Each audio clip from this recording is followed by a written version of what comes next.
Aujourd'hui, dans cette vidéo, nous allons voir dans notre série Passeport pour la prière efficace comment nous pouvons prier avec cette fameuse prière que Jésus a enseignée, le Notre Père. Et nous allons le détailler ensemble tout de suite après ça.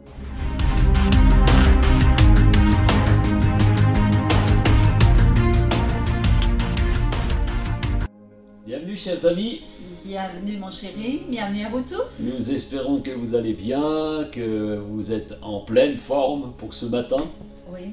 Et nous allons continuer à travailler ensemble pour devenir des warriors dans la prière, des guerriers. Avec beaucoup de joie. Oui, avec beaucoup de joie. Persévérons avec beaucoup de joie. Donc, restez jusqu'à la fin de cette vidéo, mettez-nous un petit pouce bleu à la fin, ça nous fera vraiment plaisir. Et si vous n'êtes pas encore abonné, nous vous conseillons de le faire en appuyant sur ce petit bouton où il y a une petite cloche.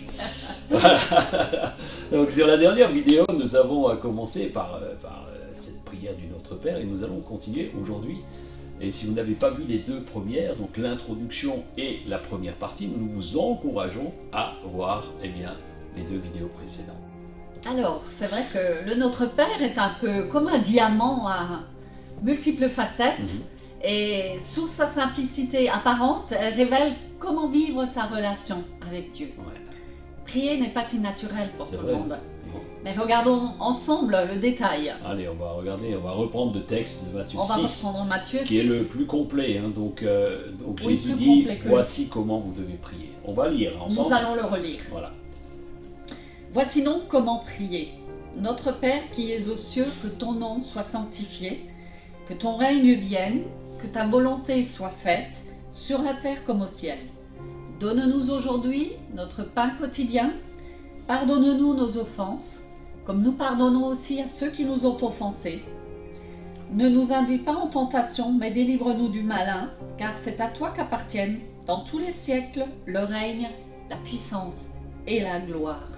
Amen. Amen. Nous voyons que les deux premiers versets de Matthieu 6 sont effectivement tournés vers Dieu lui-même, oui. Vers la sainteté de Dieu, vers sa position, Dieu au ciel, notre Père qui est aux cieux, et lui-même aux cieux. Elle est aussi centrée sur son règne. Donc nous savons que Dieu règne déjà au ciel, et Jésus nous enseigne de demander à ce que son règne vienne sur la terre. Donc, ces versets sont centrés sur la volonté de Dieu. Oui. Et il veut établir son règne sur la terre. C'est une approche qui est absolument nécessaire. Donc, et c'est vrai que nous exprimons ainsi, au travers de cette manière de formuler, nous exprimons ainsi notre désir de voir la volonté de Dieu, son règne, qui est au ciel aujourd'hui, de le voir venir s'établir sur la terre. C'est un signe de soumission, oui, de dépendance que nous manifestons à Dieu lorsque nous prions de cette manière. Et Jésus lui-même le fera. Il connaît ce grand Dieu et il sait que Dieu est tout puissant, il est omnipotent. Et Jésus va prier dans ce sens, notre Père, mon Père, oui, rétablis ton règne. Et il veut que ses disciples fassent la même chose et que nous fassions aujourd'hui la même chose. Donc cela manifeste notre confiance. Oui, une confiance totale, oui, dans ce que le Seigneur fait aujourd'hui et qu'on a le désir de voir accomplir ici. Ouais. Et dans nos prières, ne soyons pas focalisés sur nous-mêmes. C'est un piège. Parce que Jésus, Fils de Dieu, l'avait parfaitement compris, puisque lui-même parlait de cette manière, priait de cette manière. Donc c'est vraiment un modèle qu'il nous a laissé. Donc au début, nous voulons centrer notre prière et Jésus va centrer sa prière sur le Père et sa capacité. Et il sait que c'est un Père qui donne tout en abondance, Amen. Selon sa volonté. Donc l'important est de prier, de bien prier, de mieux prier, prier avec efficacité. Pourquoi? Pour plaire à Dieu. La première chose, plaire à Dieu, c'est sûr. Pour plaire à Dieu, oui. Ensuite aussi, pour que nous puissions prendre plaisir et nous épanouir à travers la prière. Et dans cette relation avec lui, oui, pour produire aussi des bons fruits. Le but, il est là, c'est de produire de bons fruits. Nous savons aussi que la prière est un don. Et comme tous les dons, vous pouvez être musicien, vous pouvez être footballeur, Si vous n'exprimez pas le don, si vous ne travaillez pas le don, il ne se développera pas. Et la prière, mes amis, est un don. Comme tout le reste, ça se cultive. Ce que j'aime dans cette prière, c'est que le Seigneur Jésus s'est mis, on l'a vu déjà, il s'est mis à notre niveau. Et c'est lui, la parole de Dieu nous dit, c'est lui le seul médiateur entre Dieu qui est le ciel et les hommes ici-bas. Et Jésus, il a créé un pont entre Dieu et nous. Et nous pouvons le lire dans 1 Timothée 2, au verset 5. Il dit, car il y a un seul Dieu et aussi un seul médiateur entre Dieu et les hommes.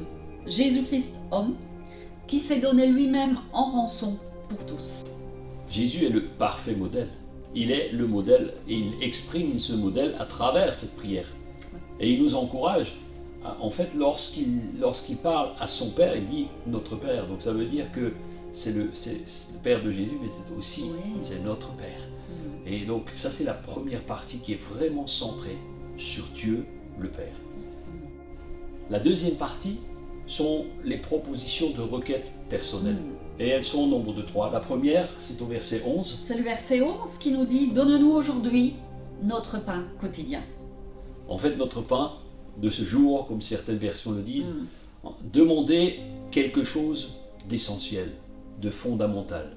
Notre pain de ce jour, c'est le besoin essentiel pour que nous puissions vivre.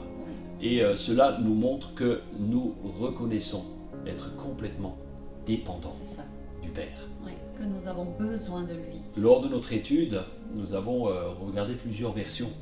Et nous pouvons lire dans la version Darby le même passage qui dit un peu différent. Et il dit « Donne-nous aujourd'hui le pain qu'il nous faut ». Nous le demandons avec action de grâce. Lorsque nous demandons simplement « Donne-moi aujourd'hui le pain qu'il me faut ». C'est pas « Donne-moi ce que j'ai envie », mais ce qu'il me faut. Et Dieu sait combien de choses il nous faut. Il sait ce qu'il nous faut, ce dont tu as besoin. Et cela nous montre également qu'il est légitime de demander des choses simples, finalement, des choses du quotidien. Et nous avons plusieurs besoins, notamment nous avons besoin de nous chauffer en ce moment, comme il fait froid. Nous pouvons demander, Seigneur, bien, tu vois, j'ai ce besoin. Aujourd'hui, j'ai besoin peut-être de finances pour remplir ma cuve ou pour payer ma facture électrique ou racheter du bois. Et cela montre vraiment que Dieu est un Dieu de libéralité. Ah oui, amen. Il veut bénir chacun d'entre vous. Il veut vous donner, il veut exaucer des prières simples. Il n'est pas le Dieu des pauvres ou le Dieu des riches. Non, je crois que Dieu regarde au cœur avant toute chose. Et il donne, il répond à nos prières aussi en regardant notre cœur, la manière dont nous exprimons notre prière. Donc nous avons vu ensemble les choses pratiques, les choses très simples que nous pouvons demander au Père. Et là, nous allons voir aussi, il y a une autre requête qui n'est pas forcément celle-ci matérielle. Et nous allons relire dans le verset 12 que nous avons vu au départ. Qui dit « Pardonne-nous nos offenses, comme nous aussi nous pardonnons à ceux qui nous ont offensés. » Ah ouais, donc ici nous voyons qu'il ne s'agit pas forcément de choses physiques. Là, oui, pas matérielles. Choses plutôt intérieures, spirituelles. Et nous avons regardé le mot offense. Le mot offense dans l'original grec, c'est le mot créophéletes. Et il signifie plutôt littéralement une dette, un débit. Et dans la version Darby, il est écrit clairement des dettes. Il est écrit remets-nous nos dettes comme nous aussi nous remettons nos dettes à nos débiteurs. Et le mot offense et le mot donc ophéilets signifie que nous avons une dette envers Dieu, premièrement, et que lorsque nous l'offensons à travers nos péchés, eh bien il est important de reconnaître notre dette envers Dieu, de venir avec un cœur sincère et repentant, avec humilité et toujours lui demander pardon. Et je crois que c'est lié vraiment à l'exaucement, si c'est un préalable à l'exaucement. Oui, c'est ça. Si nous ne savons pas demander pardon, si nous ne savons pas nous mettre à son niveau, eh bien moi je trouve le terme dette est beaucoup plus fort. C'est plus fort que offense. C'est plus fort et nous trouvons toujours tout tellement normal. Dieu nous donne tout et Dieu nous accorde parfois le pardon que nous ne méritons pas, c'est vrai, et alors que nous-mêmes, pour nous, il n'est pas toujours tellement évident de nous humilier, de demander pardon ou de simplement accorder notre pardon. Ce qui est important, c'est que lorsqu'on a offensé Dieu, oui, par nos péchés, il est impératif de le reconnaître et surtout de le confesser. Confesser avec humilité, sincérité, profondeur. Je crois qu'un non-pardon, eh bien, c'est le fruit de notre esprit. Le non-pardon est le fruit de notre pensée, de notre cœur. Mais le pardon que nous accordons, le pardon est un fruit de l'Esprit de Dieu. Si nous savons pardonner, c'est un fruit de l'Esprit de Dieu et il aura des bonnes répercussions. Tout. Oui, je dirais même le pardon. C'est vrai qu'on n'en parle pas toujours fréquemment, mais le pardon, c'est comme le pain quotidien. Le pardon lié à une offense, lié à un péché, nous devons demander pardon quotidiennement au Seigneur parce que nous ne sommes pas parfaits, nous faisons des erreurs et c'est pas une fois de temps en temps, c'est vraiment quotidiennement. Il me semble que nous devrions même faire un bilan à la fin de la à chaque soir, quelque part entrer en nous-mêmes et demander au Seigneur si nous avons blessé quelqu'un, demander à Dieu même si nous avons offensé, si nous avons péché, et finalement pardonner à ceux qui nous ont fait du mal et aussi demander pardon à ceux qui nous ont offensés. Et pardonner, c'est comme l'amour, c'est un choix. Ouais. Pardonner est un choix. C'est vrai. Donc cette introspection est quelque chose que nous devrions faire à chaque fois. Donc la meilleure des choses, ce serait finalement d'éviter de blesser, de pécher, de casser, d'offenser. Ce serait la meilleure des choses.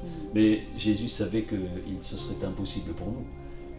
Et donc c'est pourquoi que lorsque nous sommes dans une situation d'offense ou d'offensé ou d'offenseur, eh bien nous devrions toujours revenir chaque jour comme le pain quotidien, chaque jour pardonner à ceux qui nous ont fait du mal. Et demander pardon à ceux à qui on a fait du mal. Exactement. Donc ensuite, si quelqu'un vous fait part aussi d'une offense que vous avez faite, il s'agit simplement physiquement de demander pardon à cette personne qui vous le manifeste. Ça n'est pas toujours le cas. Voilà. Alors, est-ce que dans la vraie vie, la vraie vie, ça se passe toujours comme ça? Ce serait le ciel sur la terre. Hein. C'est pour ça que Jésus nous dit priez pour que le ciel vienne sur la terre. C'est vrai que en faisant cela sincèrement, en demandant pardon sincèrement, c'est un morceau de ciel qui vient dans notre cœur. Oui. Mais je crois effectivement qu'il peut arriver qu'on n'en ait pas conscience qu'on a blessé quelqu'un. Mais quelqu'un le sait. Et ce quelqu'un, c'est le Saint-Esprit qui viendra vous le révéler si vous lui posez la question. Il vient le révéler dans les cœurs quand on a blessé quelqu'un. Ouais, et la réponse finalement, si nous pardonnons, ne pardonnons pas, elle est dans la prière, comme nous pardonnons. Alors, ma question, comment pardonnez-vous? Comment demandez-vous pardon? Est-ce que c'est toujours du bout des lèvres? Ou est-ce que c'est de tout votre cœur? Ou est-ce que vous allez demander pardon dans un intérêt personnel? Ou seulement parce que tu as besoin d'obtenir quelque chose de cette personne? Ou même de Dieu. Hein? Ou même de Dieu, parfois. Est-ce que pardonner sans oublier, est-ce un vrai pardon? Qu'en pensez-vous? Je te dis pardon, mais je ne regrette rien. Quelqu'un m'a dit ça un jour. Je te demande pardon, mais je ne regrette pas ce que j'ai fait. Mais ce n'est pas un pardon. Hein. On peut assimiler ça littéralement de l'hypocrisie, ou même de la moquerie. Hein. Eh bien, nous arrivons à la conclusion de ce passage, puisque le temps passe très vite. Et nous pouvons voir que Jésus nous exhorte à prier, vraiment d'une manière structurée pour être efficace. Oui. Et il y a une implication active vraiment de notre part. Et les résultats seront toujours à la hauteur de notre engagement, de notre sincérité et de notre profondeur. Amen. À l'égard du Seigneur. Je vous invite à la prière et nous continuerons dans la prochaine vidéo. Tu veux prier? Seigneur, merci pour chacun et chacune derrière leur écran. Merci pour ce beau modèle de la prière que Jésus nous a laissé, que nous voulons prendre au sérieux, que nous voulons appliquer dans notre vie. Père, pardon pour nos offenses, et que maintenant tous ceux et celles qui sont derrière leur écran reçoivent une révélation du Saint-Esprit qui les éclaire par rapport à cette prière, qui les éclaire par rapport à leur vie. Père, merci parce que lorsque nous venons à toi avec un cœur sincère, nous savons que tu nous entends et nous savons que tu nous exauces. Merci Père. Amen. Vous voyez que le Notre Père est un modèle de prière formidable, qui était inépuisable. Et vous allez commencer à expérimenter, vous devez commencer à expérimenter ça. Alors, manquez pas les prochains épisodes de Spark Bible où nous continuerons encore sur cette prière. Parce que cette prière est très riche finalement. Elle est très très riche et nous voulons vraiment vous bénir à travers ça. Alors, on vous dit à bientôt. Prenez soin de vous. Prenez soin de votre âme. Voilà, de tout cœur, on vous aime. Oui. Mettez-nous un petit commentaire si vous en avez le cœur et on vous bénit. Excellente journée à vous. Au revoir. Soyez bénis. Bye Ciao. bye.